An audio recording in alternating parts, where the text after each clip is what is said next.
결혼해서 50년 동안 함께 살아온 노 부부가 있었습니다. 그런데 이 할아버지는 워낙 묵뚝뚝하셔서 말씀도 별로 없으시고 또 할머니에게 그동안 살아오면서 평생 동안 사랑한다 이 말 한마디 못 하셨습니다. 할머니는 그것이 한이 되었어요. 저 영감이 나에게 사랑한다 이 말 한마디만 좀 했으면 좋겠는데 이날 평생 한 번도 들어보지를 못했어요. 그런데 어느 날 이 서로 사랑한다는 말을 해주는 어느 프로그램에 이제 참여하게 되어집니다. 사회자가 할아버지께 그렇게 말합니다. 할머니 사랑하시지요? 하니까 고개를 끄덕끄덕합니다. 그러면은 말로 한번 해보세요. 사랑해, 여보 사랑해. 그런데 아무리 사회자가 이야기를 해도 이 할아버지는 머뭇거릴 뿐 부끄러워서 말을 못하겠다는 것입니다. 할아버지는 쑥스러워서 말을 하지를 못합니다. 그래서 사회자가 계속해서 할아버지 한 번만 사랑해 이 말 한마디만 해주세요 그랬더니 할아버지가 이렇게 말씀하시는 것입니다. 지가 알겠지. 그렇습니다. 이 사랑한다 이 말한다는 것이 때로는 어떤 사람에게는 이렇게 힘든 그런 말이기도 합니다. 한 실험에서 부부간에 얼마나 의사소통이 잘 되나 그 알아보기 위해서 여보 고마워 여보 사랑해 하는 이런 문자를 남편이 아내에게 보내도록 그렇게 했습니다. 그래서 그 실험에 참여한 이 남편들이 아내에게 문자로 여보 사랑해 이 말을 다 보냈어요. 그런데 아내에게 답장이 왔는데 그 답장들이 천차만별입니다. 어떤 아내는 이렇게 대답했어요. 야 대낮부터 술 먹었냐? 또 어떤 아내는 이렇게 대답했어요. 누구시죠? 또 어떤 아내는 이렇게 대답했습니다. 약 먹었어? 이렇게 말하는 것입니다. 그런데 전날 대판 싸운 아내가 있었습니다. 이 아내가 이 문자를 받고 이렇게 답을 했습니다.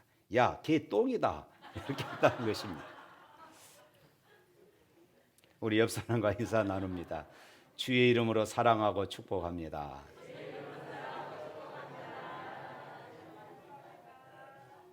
사랑하는 성도 여러분, 이 세상에는 이 사랑보다 더 큰 힘은 없습니다. 이 사랑보다 더 큰 힘은 이 세상에서 아마 찾아볼 수 없을 것입니다. 사랑은 인종과 국경을 초월하지요. 사랑하면은 그래서 목숨까지 내겁니다. 열차가 들어온 줄도 모르고 철길에서 놀던 그 아이를 보는 순간 엄마는 자기가 죽을 줄 알면서도 그 철길에 뛰어드는 것입니다. 아이를 그만큼 사랑하고 그래서 아이를 구하기 위해서였습니다. 자식을 목숨보다 더 사랑하기 때문에 그렇습니다. 그런데 사실 이 시대는 이 사랑에 메말라 있는 그런 시대입니다. 사랑의 갈증에 허덕이고 있습니다. 사랑인 줄 알고 기뻐했는데 얼마 안 가서 그 사랑이 시들고 그 사랑이 변질되어지는 것을 또 보고 실망합니다. 참 사랑을 얻었다고 좋아했는데 자세히 들여다보니까 그것은 이기적인 그리고 목적이 있는 그런 사랑이었습니다. 진짜 사랑이라고 믿고 자기 마음까지 다 줬는데 조건적인 사랑이었습니다. 이렇게 사랑에 속다 보니까 사랑을 믿지 않는 것입니다. 그런데 성경에 보면은 진짜 사랑이 나타나 있습니다. 그것은 영원히 변질되지 않는 사랑, 조건적이거나 이기적인 그런 사랑이 아니었습니다. 순수한 사랑이었습니다. 모든 갈증을 해소시켜줄 큰 사랑이 있습니다. 이 사랑을 만나면은 애로움도 두려움도 불행도 다 사라집니다. 이 사랑에 눈을 뜨면은 아무리 나쁜 사람도 선한 사람으로 바꾸어지는 능력이 있습니다. 이 사랑을 받으면은 절망 가운데 있던 사람도 새로운 희망을 발견합니다. 그것은 바로 하나님 아버지의 사랑인 줄로 믿습니다. 하나님은 사랑의 본체이십니다. 그래서 하나님 사랑을 가장 잘 표현해 주는 그 말씀이 요한복음 3장 16절 말씀, 우리가 잘 아는 말씀이죠. 다 같이 한번 암송해 볼까요? 하나님이 세상을 이처럼 사랑하사 독생자를 주셨으니 이는 그를 믿는 자마다 멸망치 않고 영생을 얻게 하려 하심이라. 할렐루야. 다른 종교의 신들은 인간들이 절대자를 먼저 섬겨야 한다고 그렇게 말합니다. 그래야 복을 받는다고 생각을 하는 것입니다. 그러나 기독교는 하나님께서 먼저 우리를 사랑하셨습니다. 우리가 하나님을 사랑하는 것이 아니라 하나님이 먼저 우리를 향해서 사랑의 손길을 내밀어 주신 것입니다. 우리에게 다가오신 그 하나님의 사랑의 실체가 무엇입니까? 첫 번째로 이 하나님의 사랑은 성육신하신 사랑입니다. 이 성육신이라는 말은 영이신 하나님, 그래서 우리 눈으로 볼 수가 없죠. 이 영이신 하나님께서 육체를 가지고 인간의 몸을 입고 이 땅에 오신 사건, 이것을 우리는 성육신이다 이렇게 말합니다. 예수님은 하늘의 영광을 다 버리고 우리를 구원하시려고 사람의 몸을 입고 이 땅에 오셨습니다. 하나님과 동등한 분이셨지만은 그 하늘의 모든 권리를, 모든 영광을 다 버리시고 이 땅에 오셨습니다. 가장 높고 위대하신 분이 우리들 구원하시기 위하여서 가장 낮고 천한 자의 모습으로 이 땅에 오신 것입니다. 성육신의 사랑의 말로 하나님의 사랑의 위대함을 보여주는 한 단면인 것입니다. 그런데 하나님의 사랑은 여기에서 멈추지 않습니다. 하나님의 최고의 사랑은 십자가를 통한 그런 사랑이었습니다. 십자가는 사랑하는 아들을 화목 제물로 삼으셔서 하나님과 죄 많은 인간들을 서로 연결짓는 다리 역할을 했습니다. 십자가에 흘리신 보혈의 피는 모든 인간의 죄와 허물을 다 덮어버리고도 남을 만큼 엄청난 사랑입니다. 그 십자가의 사랑이 강같이 흘러서 온 인류를 구원하는 생명의 그리고 구원의 강물이 된 것입니다. 이 십자가의 사랑은 우리에게 대한 하나님의 사랑을 확증하는, 봐라 내가 너희를 이렇게 사랑한다 확증하는 그런 사건이 되기도 했던 것입니다. 우리 사람들은 그러죠. 연애하는 사람이 내가 너를 사랑해 그러면 말로만, 그래서 내가 사랑한다, 내가 당신을 사랑해, 이 사랑을 증명하기 위해서 무단히도 애를 쓰죠. 사랑을 증명하기 위해서 좋은 선물을 주기도 합니다. 때로는 아주 값비싼 반지를 선물하기도 합니다. 그러면서 사랑을 고백하죠. 말로만이 사랑이 아니라 진짜 내 마음으로 사랑한다는 것을 이렇게 선물을 통하여서 증명하는 것이죠. 하나님은 우리들이 그분의 사랑을 확실하게 믿을 수 있도록 아들을 이 땅에 보내주셨고, 십자가에서 우리를 대신하여서 죽음을 통하여서 내가 너를 이렇게 사랑한다 증명해 주신 것입니다. 그러므로 십자가 사랑은 온 인류를 향하신 하나님의 사랑의 외침이고 하나님의 사랑의 절규인 것을 믿으시기를 바랍니다. 그렇다면 하나님의 성육신과 십자가의 사랑의 결과가 무엇일까요? 바로 예수 그리스도를 믿음으로 의롭다함을 얻습니다. 할렐루야. 하나님과 화평을 누리게 됩니다. 믿음으로 하나님의 은혜를 누리게 되어집니다. 하나님의 영광을 바라보며 즐거움을 누립니다. 환난 중에서도 절망하지 아니하고 인내와 소망을 발견합니다. 이것이 하나님의 사랑, 성육신과 십자가를 통하여서 우리에게 보여주신 이 하나님의 사랑을 깨닫는 자들이 누리는 복인 것입니다. 하나님의 사랑이 우리에게 어떻게 나타났을까요? 6절 말씀에 보면은 그렇습니다. 우리가 아직 연약할 때에 사랑했다. 6절 다 같이 한번 읽어볼까요? 우리가 아직 연약할 때에 기약대로 그리스도께서 경건하지 않는 자들을 위하여 죽으셨도다.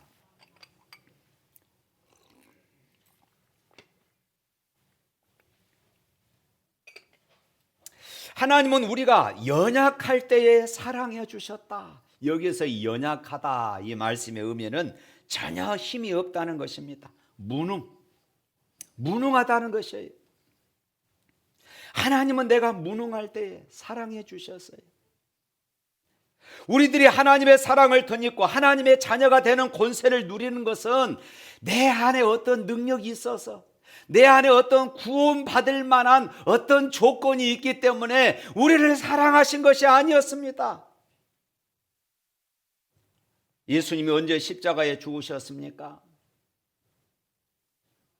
우리가 구원받을 만한 아무런 능력이 없을 때, 우리가 연약할 때, 대부분의 사람들은 언제 하나님의 사랑을 체험했습니까? 이렇게 말하면은 예수 믿는 이후로, 때로는 어떤 부흥회 때, 때로는 기도회 때, 때로는 어떤 수련회 때 이렇게 이야기하기도 합니다.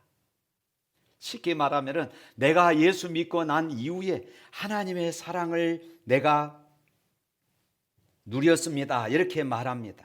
그러나 여러분, 사실 하나님의 사랑은 내가 예수 믿기 전부터 나를 향한 하나님의 사랑이 있었음을 믿으시기를 축복합니다. 하나님은 우리의 마음속에요, 하나님을 알만한 것들을 심어두셨어요. 또 하나님이 창조하신 천지 만물을 통해서 하나님의 영원하신 능력과 신성을 우리에게 분명하게 보여주셨습니다. 그런데 우리 인간은 어떠했습니까? 하나님을 영화롭게 하지도 못했습니다. 하나님께 감사하지도 못했습니다. 오히려 우리의 생각은 허망하여졌습니다. 그리하여 썩지 아니하는 하나님의 영광을 썩어질 사람과 금수와 버러지 형상의 우상으로 바꾸어 버린 것입니다. 죽어 마땅한 우리들, 이처럼 우리는 하나님을 알지도 못했고 오히려 우상을 섬기는 우리들, 여러분, 우리가 예수를 몰랐을 때, 우리 어렸을 때 우리 부모 세대들, 또 우리 할머니 할아버지 세대들 얼마나 우상을 많이 섬겼습니까? 그런 우리들을 향하여서 하나님은 세상을 이처럼 사랑하사 독생자를 주셨으니 이렇게 말씀합니다. 하나밖에 없는 외아들을 경건치 아니한 우리를 위하여서 보내주신 것입니다. 하나님이 정하신 때에 기약대로 우리를 살리기 위하여서 예수 그리스도께서 대신 십자가를 지고 죽으신 것입니다. 이 얼마나 놀라운 사랑입니까? 7절 말씀 한번 읽어볼까요? 7절 말씀 시작. 의인을 위하여 죽은 자가 쉽지 않고 선인을 위하여 용감히 죽은 자가 혹 있거니와.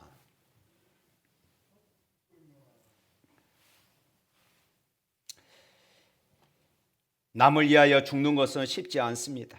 비록 그 사람이 의인이라 하더라도 그렇습니다. 내가 살기 위해서 다른 사람을 죽이기는 쉽지만은 다른 사람을 살리기 위해서 내가 희생하고 내가 죽는 것은 참으로 어렵습니다. 그런데 오늘 성경은 또 이렇게 말하죠. 선인을 위하여 용감히 죽은 자가 혹 있거니와. 때로는 종종 사람을 살리다가 자기가 죽는 그런 사람들, 매스컴에 이런 사람들 나오면은 난리가 납니다. 그러나 하나님은 우리가 전혀 깨닫지도 생각하지도 못하고 있을 때에 벌써 우리를 사랑하고 계신 것을 믿습니다.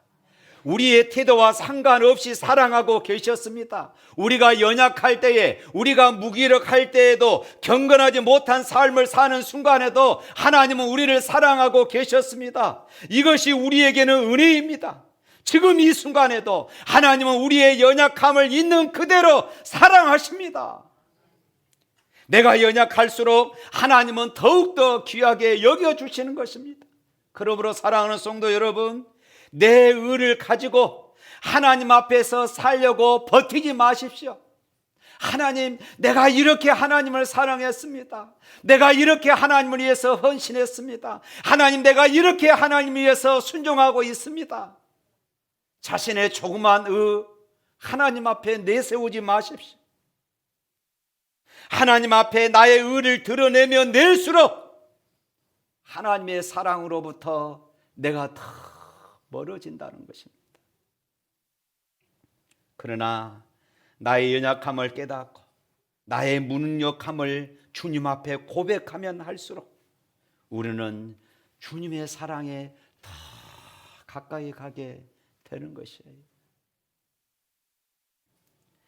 내 힘과 결심 약하여 늘 깨어지게 세우니 주의 이름으로 구원해 날 받으옵소서.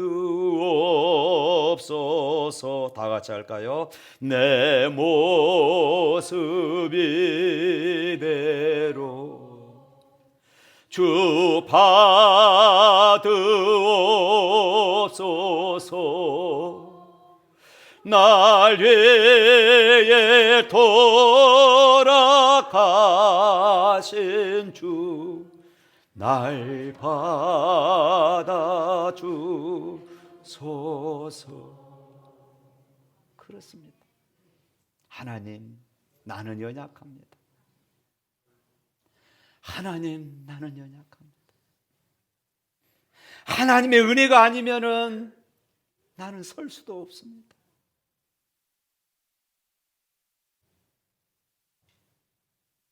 그뿐만이 아닙니다. 하나님은 우리의 죄인된 모습 또한 사랑하십니다. 우리 8절 말씀 한번 읽어볼까요? 8절.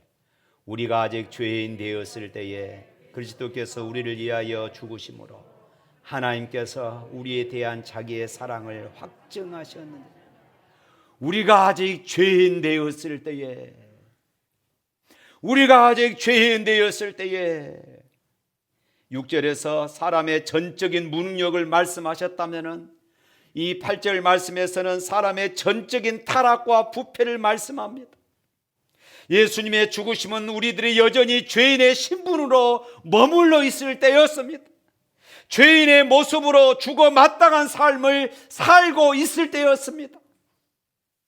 그런데 성경은 선포합니다. 의인은 없나니 하나도 없다. 우리는 다 죄인이었습니다. 우리의 목구멍은 열린 무덤이었습니다.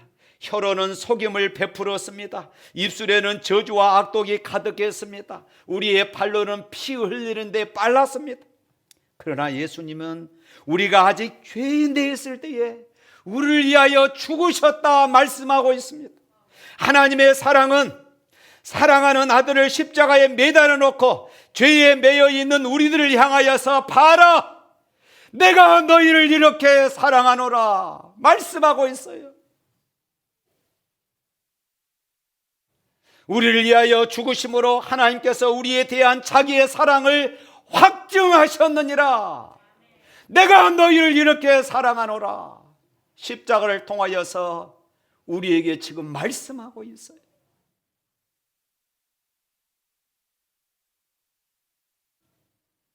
여러분들 하나님 앞에 하나님 왜 나를 사랑하지 않으십니까?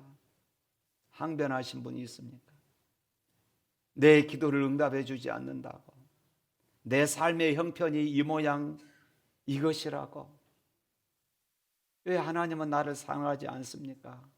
혹시나 원망하신 분 계십니까? 하나님이 말씀하십니다. 봐라, 내가 너를 이렇게 사랑한다.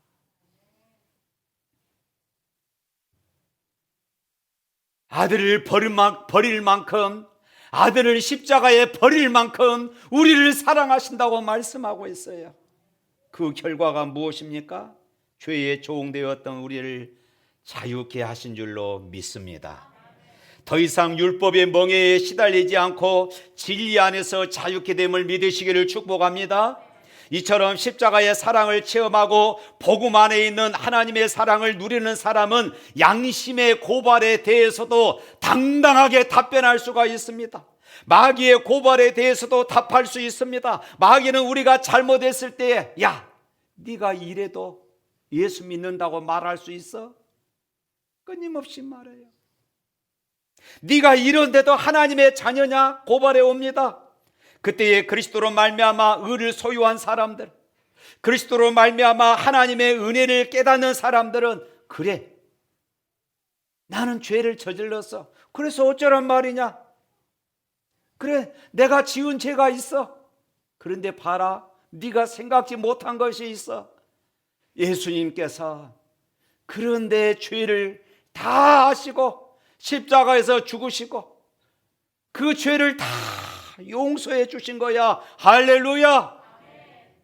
네가 아무리 그걸 가지고 나를 괴롭히려고 할지라도 나는 내 죄를 생각할 때마다 그 죄를 용서하시는 하나님의 은혜에 더 가까이 갈 수밖에 없다. 이렇게 말하는 사람들이 오늘 저와 여러분인 것입니다. 그러나 죄의 종이 되면요, 하나님의 자녀로서 자유할 수가 없어요. 우리의 양심이 끊임없이 나를 향해서 그렇게 고발합니다. 마귀가 끊임없이 나를 향해서 고발합니다. 야, 네가 그렇게 형편없이 신앙생활하면서도 목사냐? 네가 그렇게 형편없이 신앙생활하면서 장로고 권사야? 네가 하나님의 자녀라고 할 수 있어?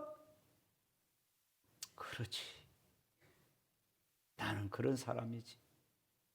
그래 버리면은 우리는 복음 안에서 나타난 이 하나님의 사랑을 누릴 수가 없는 것이에요. 그러나 복음 안에 나타난 이 하나님의 사랑을 깨닫고 나면은 이 모든 것들이 다 사라지는 것이 십자가의 은혜인 줄로 믿습니다. 누가 뭐라고 해도 기가 죽지 않습니다. 당당하게 자유자임을 선포합니다. 당당하게 내가 하나님의 자녀됨을 선포하는 것입니다. 우리 주님은 바로 저와 여러분의 모든 죄를 위하여서 십자가에서 죽으셨습니다. 우리가 아직 죄인 상태에 신음하고 있을 그때에 우리를 자유케 하시려고 십자가에 달리셔서 우리를 향하신 하나님의 사랑을 확증하여 주신 줄로 믿으시기를 바랍니다.